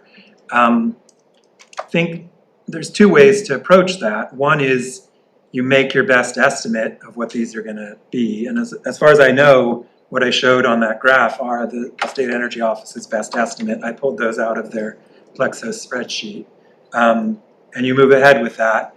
And then the second part is the assumptions that are important you test, and you say, well, how important is this, and what do we do if it doesn't work out? And so you might say, well, we really don't know the cost of hydrogen. It could be half as much or twice as much, and you put that in and say, well, here's the range, and you're looking until you find a solution that's like reliably effective. And I suspect if you did that with solar, you'd find that under any plausible cost for fuel oil or biodiesel or hydrogen, you're still going to want to use solar as much as you can. And then if you had an alternative case, like the high solar case that was included in the study, you would presumably be making assumptions about future technology advances for all of the above that could change the landscape as well. Yeah, but you don't have to make many, honestly. Like those final graphs I showed were with today's solar and battery price, which is rapidly getting cheaper and much cheaper, like half or a quarter as much in the rest of the world already. My best estimate for offshore wind, but that was like 25 cents a kilowatt hour. And then the State Energy Office's forecast. So yeah, so you kind of look for some progress, but also the high solar case is not a very complicated case, really. You build enough what are called thermal plants, the kind that burn fuel and make electricity. You build enough to meet your peak load or something close to that. So you're always ready on it for a day that's low sun and low wind. But then you say, well, I don't want to buy that expensive hydrogen. So you put in enough wind and solar to get up to like 95% of your load. So most of the time you don't have to buy a fuel, and you're kind of, even if you're using an expensive fuel like biodiesel as your backup, you're not using it very much, so it doesn't drive costs very much. And so that's the strategy. That's a simple strategy that could be done now, is put in wind and solar up to 95% and do the last 5% with biodiesel. And it's known to be reliable because it's the same power plants in the high, like the high renewable case is all the same as the high oil case plus some solar, so it can't possibly be less reliable. You're just saving money by using solar instead of fuel. Can I ask another question about the Yes, study? So this is another question about the study and the modeling. So I have questions about the demand forecast assumptions, because the data that I've seen, the historical data, shows a decline in demand on Oahu, and we are talking about mostly Oahu. And I'm wondering how sensitive this analysis of LNG economics is to that kind of demand forecasting, because the forecast or the assumptions that they made was pretty significantly higher demand over time, which would buck the historical trend. So maybe could you speak to that? Like, what does that do to the outcomes or the analysis in the study? Yeah, so you're talking about a very particular case, which is, what if we took the 3A case, which had what I considered a fairly realistic estimate of oil and biodiesel use, and had a little bit more load growth? Would that make LNG pencil out? And on the margin, it might make it look a little more attractive, not enough to like be in the sort of, it might move to break even instead of But that's not really below. what I'm asking, actually. What Okay. I'm asking is, I see these assumptions around demand as being inflated. Yeah. So does that, and they shape the outcomes of the model. Yeah. So had those assumptions or that kind of, have the model been changed so that those assumptions were not input in the same way, would we have a different kind of analysis? Yeah, so maybe I jumped too fast to case 3. So Yeah. the scenarios 1 and 2 do have quite a high load forecast, higher than I think is realistic. I think that actually HECO's IGP load forecast is a pretty accurate estimate of like flat loads, some shift to customer solar. And electrification, there's enough room in there for electrification of all vehicles and all natural gas use for cooking and water heating by 2050. So maybe you could move some of the load growth a little earlier than IGP, but it's pretty close to right. The scenarios 1 and 2 used, I don't actually know what load forecast. It wasn't the one from IGP. And not just used a very high load forecast for those middle years. This critical time year is sort of 2030 to 2045. They used a high load forecast, but they also, this is why I call them obsolete, they just assumed that like everything under that wasn't required to be renewable by the RPS would instead be LNG. And that's, you take those two assumptions, so that's like 70% fuel or up to the 400,000 tons a year limit from the facility, up to 2040, and then 30% LNG up to 2045. And that's much more fuel than HECO actually expects to burn. And so, yeah, if you use those, you end up with something like, I think it was 30 or 40% more LNG than there is oil to displace in the IGP plan. And that is driven by these very high load forecasts And is that and this weird assumption that we're gonna go to the wall against the RPS instead of using the renewables that is that even accounting for price variability where there could be, I mean, would there be higher costs of LNG at lower volume? It doesn't seem like a huge effect. There's a tricky bit around the uncertainty here. Like once you sign an LNG contract, it's a take or pay arrangement. Like you're gonna take those tons, you might be able to shift them a few months, but if you don't take them, you're still gonna pay for them. And so you're having to write a contract where you know what you're gonna consume and then you lock it in, which is hard to be sure of in advance. But you could lock in a certain chunk. And you know, once you've decided how much you're gonna get, higher or lower volume seems to move price a little bit, but not But it would Not enough probably to be make or break. negotiated. I mean, that would assume you would be signing a long-term contract to be locked in to a yeah, certain volume commitment. yeah, And if you needed a lower volume commitment in order to make a project pencil out, if you were committed to that path, then presumably it would increase the cost at some level. yeah, as I understand it. I mean, I think the folks from the energy office would be better to talk to about those details, but yeah.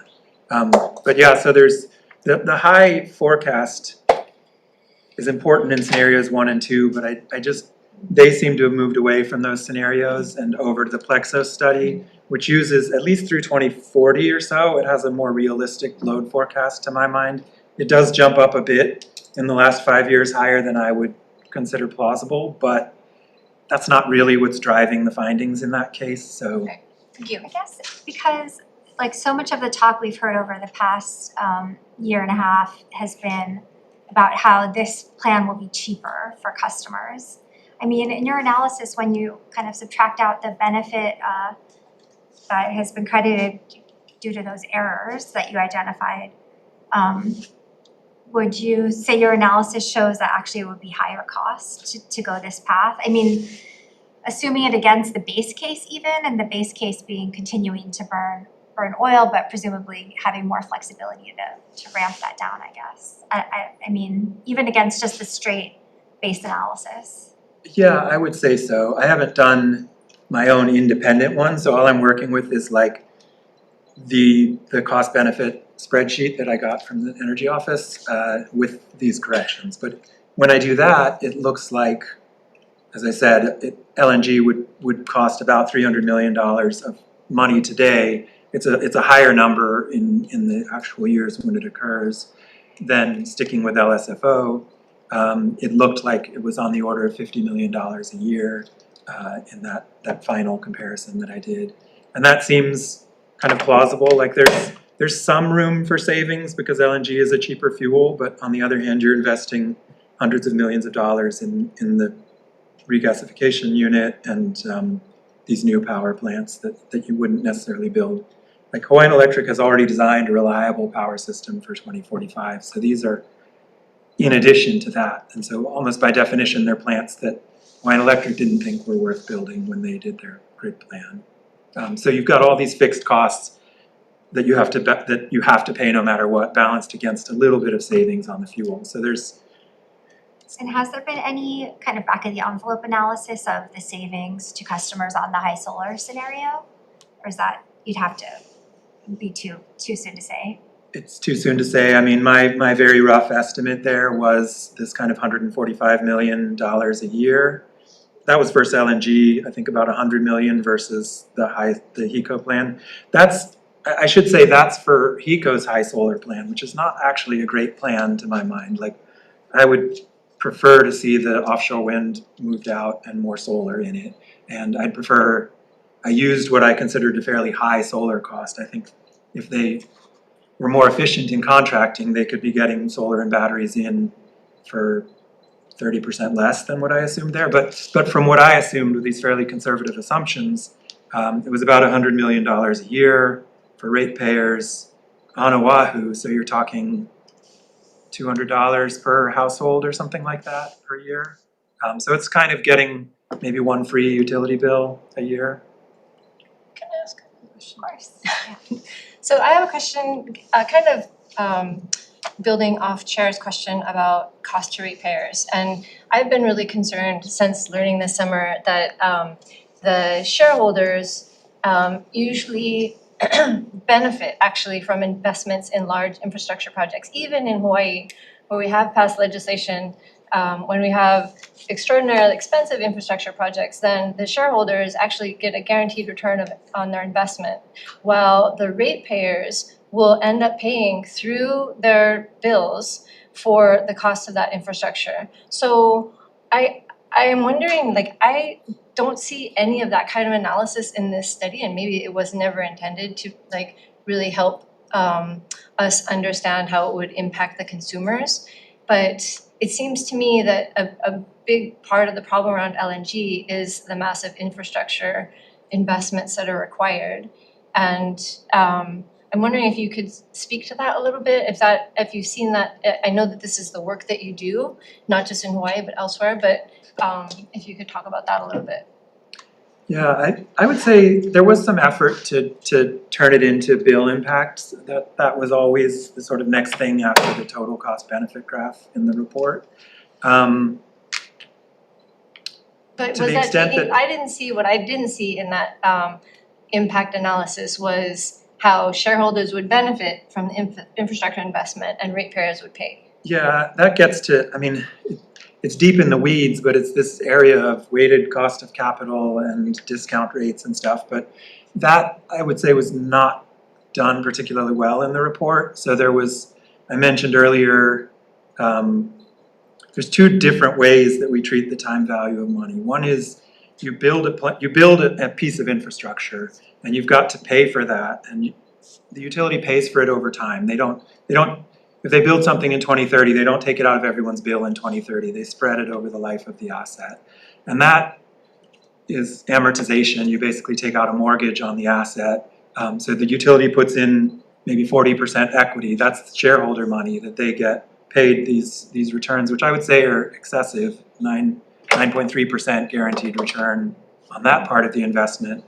But then the rest is debt, which is much cheaper, and it works out at 7% maybe. So you have sort of a mortgage or a cost recovery that's needed at about 7% a year over the life of the asset.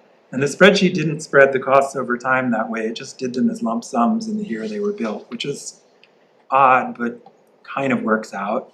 But the other part was you take future money and you say, what would I need in the bank today to pay for that in the future, or what would I be willing to pay now to get the benefits in the future? And for that, if you're looking from a sort of society perspective, which this report is, it's done by a state agency and on behalf of customers, you should be using a rate somewhere around 3%. That's sort of how much money grows in society over time. And so that tells you, you need quite a bit of money now to have a lot in the future. This report used the utilities allowed return on equity as the discount rate to convert future costs into present costs, which is 9.3%. It's way too high, and so it tends to ignore too much of the future costs. It treats them as too small because of that heavy discounting to today. So all of that, to my mind, was like, that gave me a lot of misgivings about the analysis, but it also, that's a very long answer to your question, which is there was no attempt, I don't think, to parcel out like who's getting how much return from this, how much does it help the utility. But there is, I mean, there's a lot potentially for I wouldn't say that it's written to benefit Hawaiian Electric per se, like some of the plants are on Hawaiian Electric land and would presumably be owned by Hawaiian Electric, some are not on their land. The pipeline, I was assuming, might be owned by HECO, and they'd have a fuel supply agreement, so they'd like to have that. You know, the more assets they have, the more their shareholders get. But I heard today that the idea is it would be using Hawaii Gas's pipeline, so they potentially get a return on that. So there's a lot for them to like, but I haven't heard them come forward and say that we want this. But this issue that you talk about has always been super frustrating to me, because like I said, for the last 15 years almost, every time I look at it, wind and solar are the best choice. And every time Hawaiian Electric makes a plan, it doesn't have much wind and solar. And maybe we should talk solar, because wind is kind of a non-starter.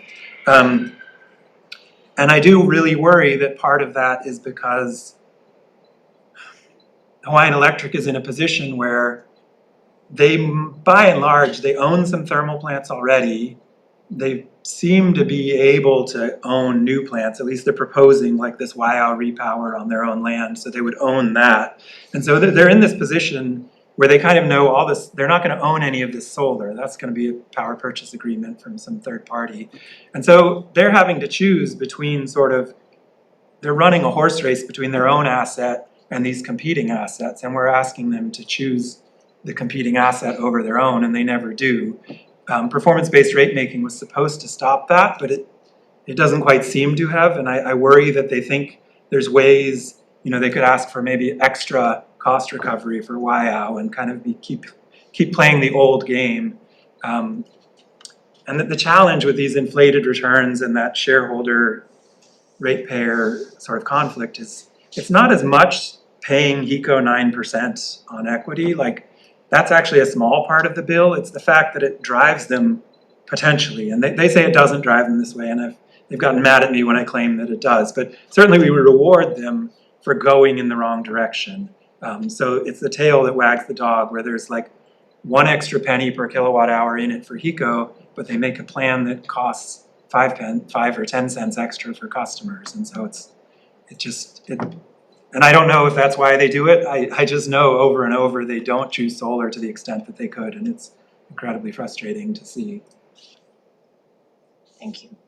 Thanks. I guess just going back to the prior question about comparing the costs of the base case versus the LNG case versus the case that wasn't really part of this analysis necessarily, but I would assume the global volatility, the instability that we've seen lately that's contributed to the volatility of both oil and gas prices would also improve the case that much further. And I think you did touch on this a bit in your presentation, but if you want to elaborate on what kind of additional savings to ratepayers from being protected from that volatility. Yeah, we did some work on that in 2016.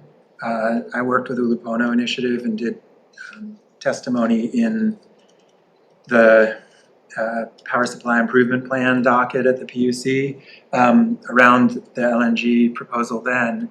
And we said, well, how much extra would you have to pay to lock in the LNG price? Like what would you have to pay to have a fixed guaranteed cost for LNG in the same way that it is for solar? And as far as we could estimate, it was really big. So that's one approach, is you say, well, how much would you have to pay in the financial markets to hedge it?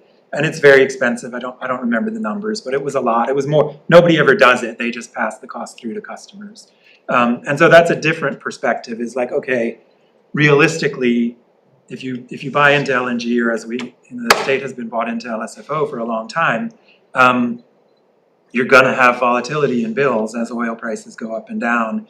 And so you can look at it and say, how much I'm not sure which choice is right to make here. I could do solar, I could stick with oil, I could do LNG.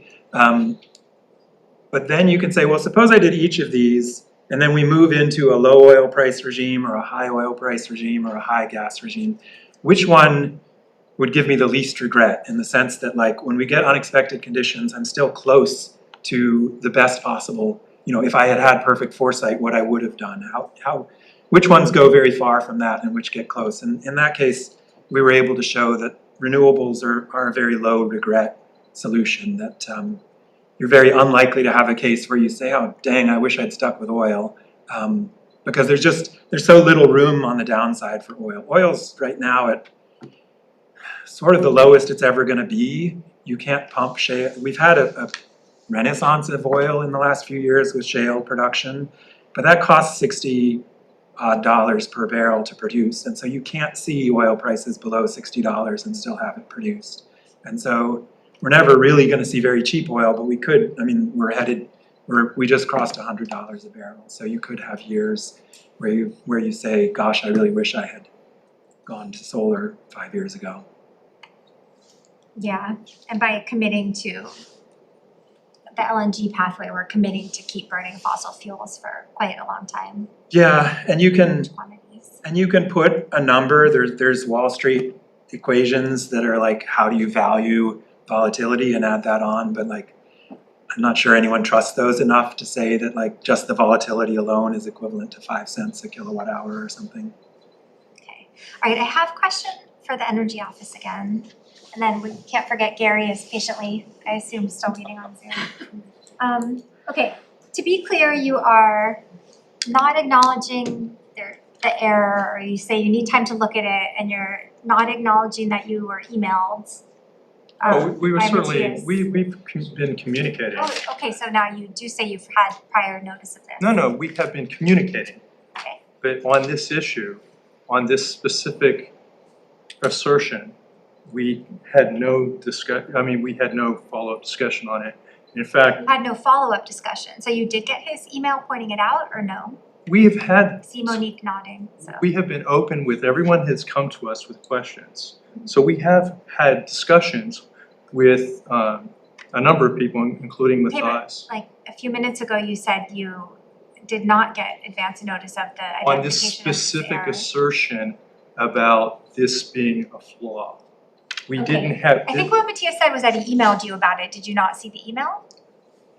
I did see the email, yes, and I got overwhelmed, I didn't follow up, he did not follow up, so. Okay, so you did get the email but didn't follow up. And we Okay. were. I was looking into it. Yeah, it was. a Okay, few so weeks- I guess, Okay. let me cut to the chase then. I think TBD Energy Office confirming whether this identified error that dramatically changes what the outcomes of the report would have been in terms of the purported benefits of this alternative. Sorry, I forgot the number, I don't know, the preferred alternative. If The that preferred, error- we didn't, If that Okay. error turns out to be correct, would the Energy Office, what would the response then be? I mean, if that error turns out to be correct, would you still be pushing forward? And based on what? so we will obviously investigate the assertions that were made here, and we will report back to the committee, because they were profound and Yes, very profound. and there are a number that we already know are unsubstantiated. You know, like this whole hydrogen issue. The whole cost of this program, we know, is appropriately borne in the models that we have, and that there's no such thing as a hydrogen discount or credit. What there is an acknowledgement. I mean, that's not what's in your report. So if you're, I mean, I would say that the language in the Can report. I finish what I'm saying? Sure. I'm explaining it. So what I'm saying is that what we clearly pointed out in the report is that the end game, that those thermal generators will be operating on a fuel after, and it doesn't necessarily have to be hydrogen. They will continue operating on a renewable fuel after 2045. And so therefore, the amortization of that can go on for a longer period of time. So that is a valid assessment. And it's not based on suddenly having hydrogen. It could be hydrogen, it could be biofuels, it could be whatever the law prescribes. But the law Okay. prescribes a renewable energy. It's not the question that I asked, so I mean, I But would try that to let you affects the finish your economics sentences, that but we're being if challenged. you're not answering the questions I ask, I can't promise I won't interrupt. But I mean, I think that the way that I read your report, and I did read it, it was very clear that part of that the recommendation to support that alternative hinged upon being able to reuse that infrastructure post 2045. That it was not, did not pencil out if that infrastructure was not used post 2045 for a different type of fuel. And that is what's in the report. If That is that's correct. changed since then, okay. There is an So- assumption that inertia is necessary after 2045. Some people don't believe inertia is necessary, where they can be provided in different ways through batteries and so on. But all of the other analysis, in fact, the one that drives what the Commission has allowed to move forward, does show that a certain amount of inertia is necessary in the system to be able to support renewable energy, intermittent renewable energy, and that it can't be all intermittents. Yes, but then presumably that would still be the case with any repowering, or if this wasn't on the table, so it's not like an additive That's right. component of it. So, but the question more to the point is just that if the analysis that Dr. Fripp did turns out to be correct, which now you're saying you need to, reassess, and basically wipes out the potential savings that you have been talking about for quite a while about LNG. I mean, would you agree that at that point, we need to go back and reevaluate whether we can rely on this report at all, or the recommendations that you've made regarding it, that, about LNG, that are very clearly based on the results of this report? And this is the information that you've provided to legislators, to the governor, to chambers of commerce and businesses and community groups throughout the state, very publicly, with a lot of energy behind it, much more than I've seen the Energy Office put into other alternative pathways. I mean, what are you gonna do if this turns out to be correct and those savings that you've been talking about aren't there? How are you gonna address it? So we will do two things. First of all, we will take a look at allegations and assertions and review them, and then basically respond to that. And once we understand what that is, we will issue appropriate commentary about that.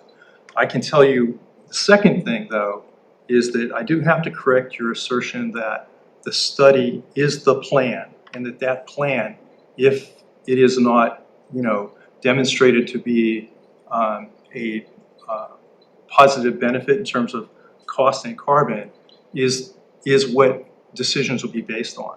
Will be based on what the study said.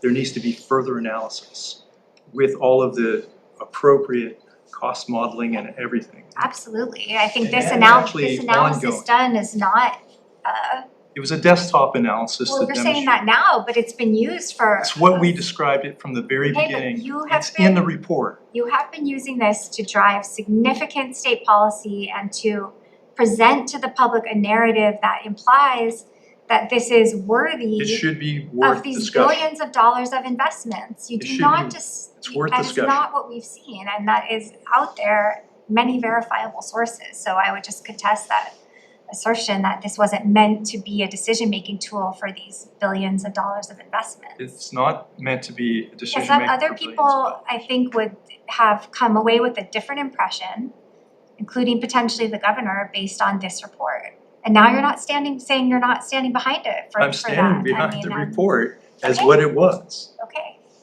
all right. totally. Yeah, I think it achieved its objectives, and we are getting the data now to support further decisions.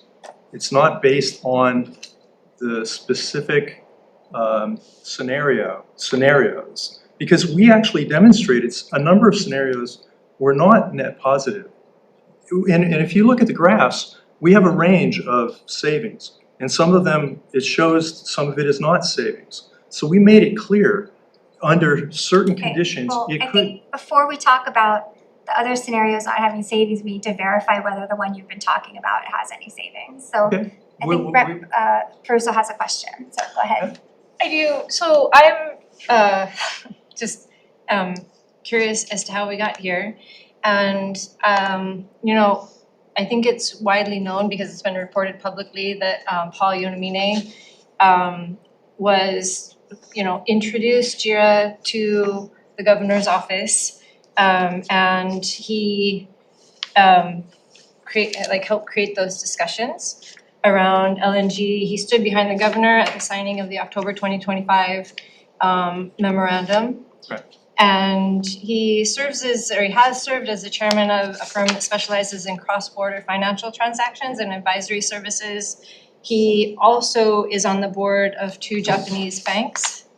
And he also plays a significant role in the governor's campaign infrastructure. So I'm wondering, to your knowledge, because it seems to me that the origin story of this conversation is important for understanding the motivations behind and the impetus behind the study. So I'm wondering if did the administration conduct any formal ethics or conflict of interest analysis or review to determine whether his involvement, Paul Yonamine's involvement, created any potential conflicts of interest or financial conflicts related to this LNG partnership? And this is a yes or no question.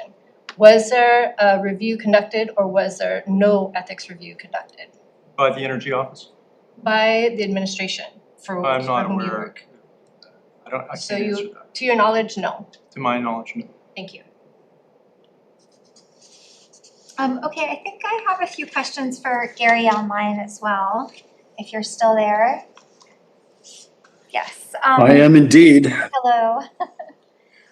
Hello. I guess I'm just curious, like with your private sector experience and, you know, kind of working with these big companies, would you, and I assume you've reviewed the report or at least had a chance to look through the conclusions. Would you consider Mhm. it like a investment grade quality study? Can you comment on that?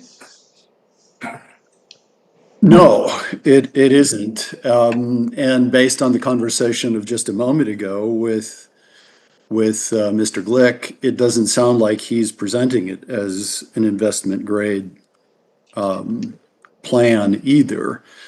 And especially given some of the commentary from Dr. Fripp, it would seem that there's some pretty fundamental questions that have to still be resolved. So no, it isn't. And I guess since you've had, and I guess also stepping back, I mean, just based on your past experience, when you first heard about this proposal for LNG in Hawaii, which is a relatively small market, I mean, what was your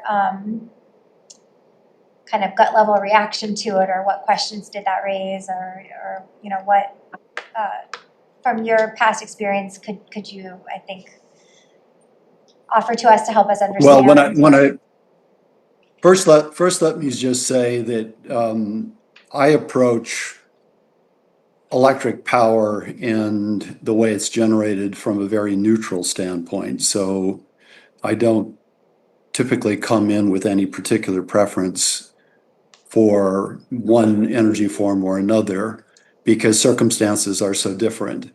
But I was a bit surprised that LNG was being put forward as a preferred avenue, in part because these kinds of projects tend to get their favorable economics from economies of scale. And this project was going to be on the lower end of the spectrum.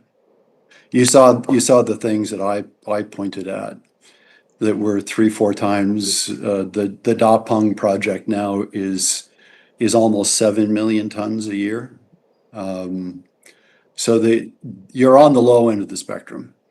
So there were definite, I mean, in your best knowledge of these things, we would assume, I mean, we haven't, it's sort of alluded to in the report, but not necessarily been affirmed in hearings like these, that there would, most likely, these kind of contracts would include volumetric requirements or some floor at least of, what amount of LNG would be off-taken in order to justify the investment in infrastructure. And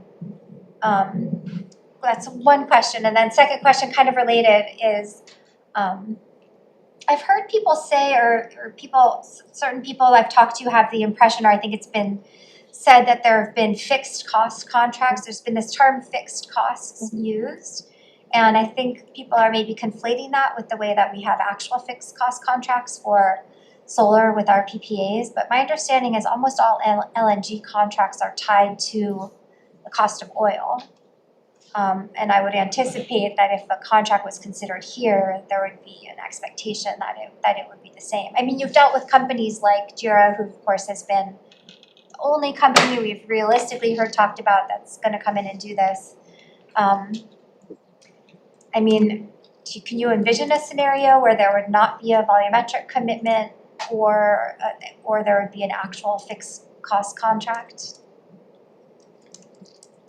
So going through that, starting with volumetric offtake, as I said earlier, the economies of something like an LNG terminal depend very much on being able to get throughput. So we, for example, in BP would have wanted very substantial confidence of what the throughput would be. And in fact, we had a number of contracts that were take or pay just because of that. So you do want to get the throughput right, without a doubt. It isn't, in my experience, common to get fixed cost pricing for something like LNG because it is sufficiently volatile that somebody is going to take quite a lot of risk when you do that. And so it is quite common to peg the LNG to some other indicator, and it's not uncommon that that is crude oil. And then remind me of the third question. I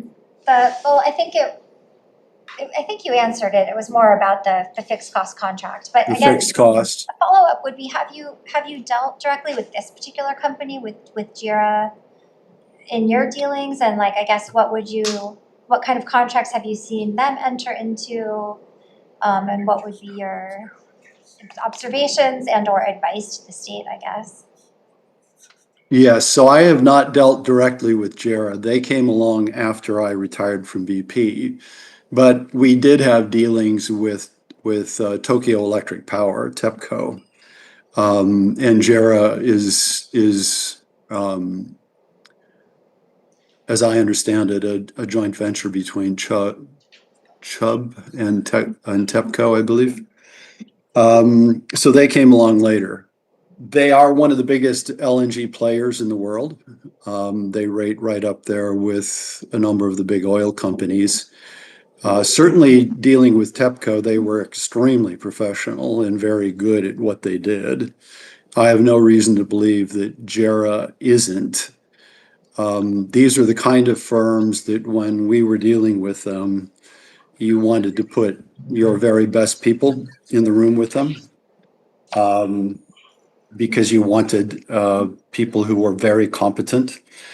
And that was in part because there's creative things you can do with big companies like that, especially in your case where your volumes are relatively low in comparison to the size of JERA. There's the potential for them to be able to get you advantageous pricing if they were inclined to want to do that. At the same time, you need people who really do understand what their capabilities are and the way they tend to structure deals, because you want to really understand what you're getting yourself into. Yeah. Okay, let me see.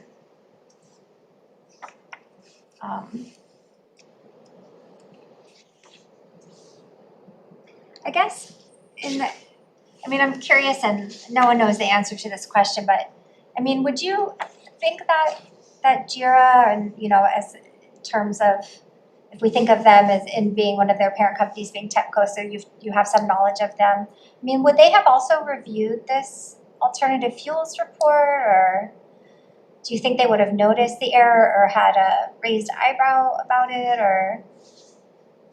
I mean, do you think it's something they have knowledge of and haven't mentioned, or just something they haven't bothered to look at? What would be your guess?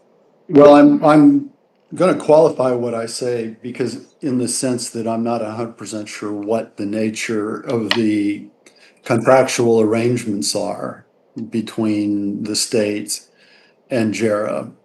But if they are a preferred partner, I would have thought that they would know something about this report and would have read it and would have views about it. Given what Dr. Fripp said about the way that he thinks the cost of fuel had gone into this report, that would have been something that I think they would have paid particular attention to. So it does raise questions in my mind about just exactly what's going on with respect to the way fuel pricing is being handled. Yeah. And then I guess also, I mean, just in your experience and seeing some of these deals happen over the years, I guess I have questions about, I mean, you mentioned JIRA as if they are the preferred partner.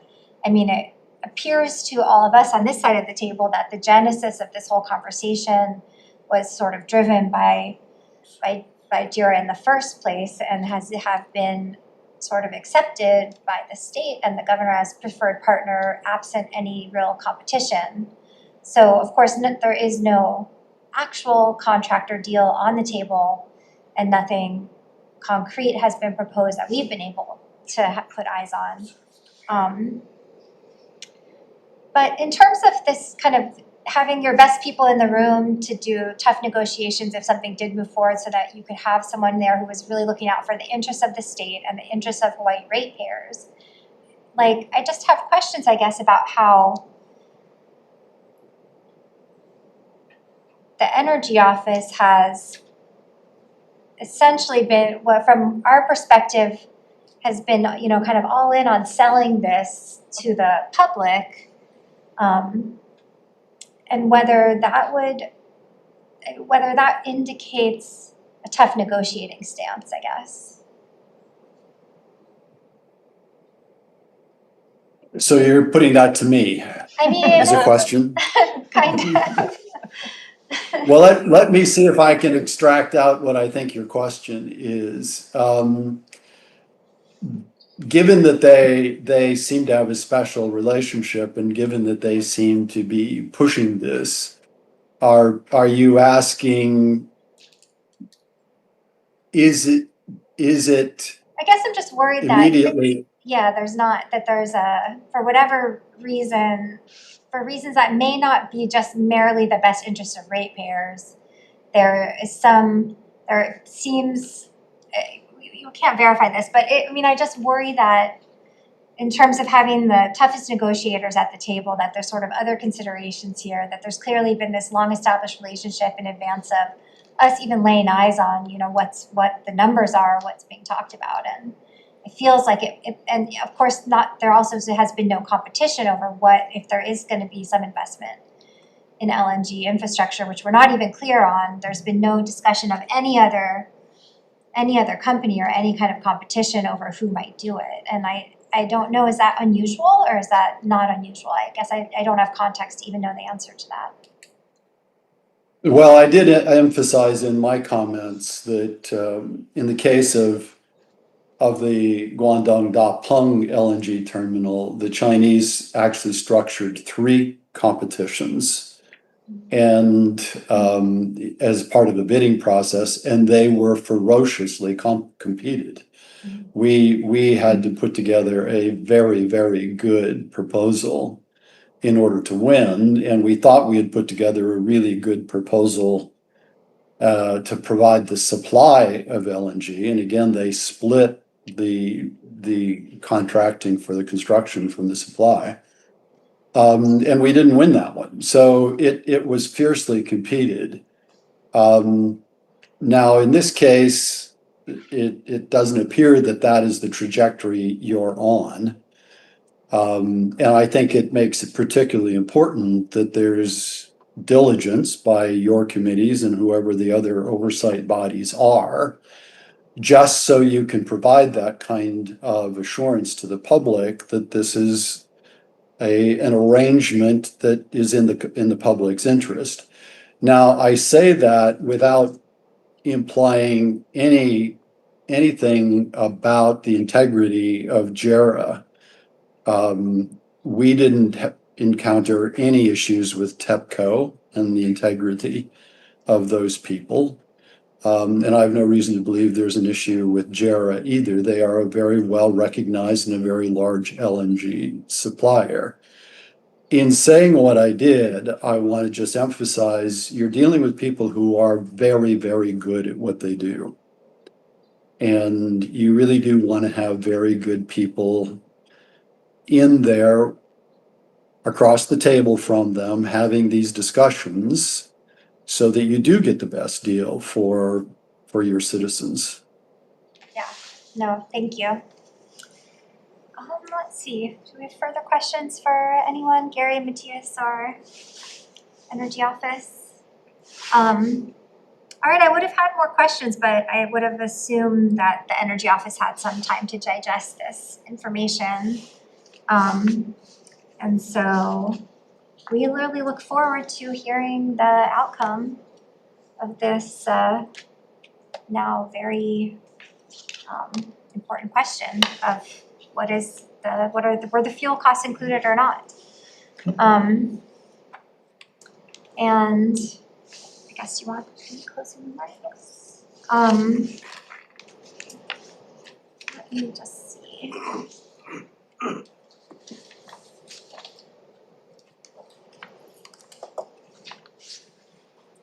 Yeah, I guess that's it then. What I think we just have some really serious questions that have been raised. We need to get to the bottom of it. There's a lot at stake here in terms of our future energy pathways, and we're going to continue following up.